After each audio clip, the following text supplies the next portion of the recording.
Treatment നമുക്ക് വർഷത്തിൽ എത്ര പ്രാവശ്യം സാധിക്കും? ഇതിപ്പോ ചെയ്ത ഹെയറിന് മാറ്റമൊന്നും ഉണ്ടാവില്ല. ഇതേപോലെ തന്നെ കിടക്കും.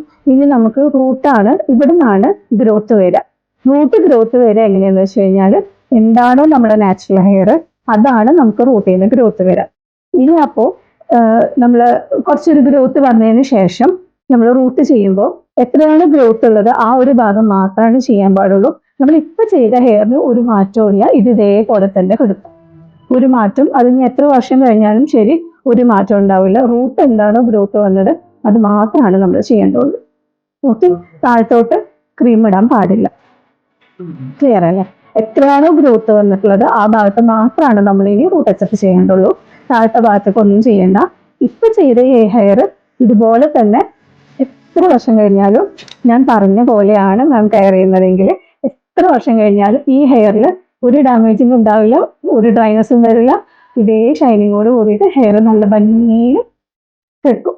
പക്ഷെ കെയർ ചെയ്യണം മാത്രം.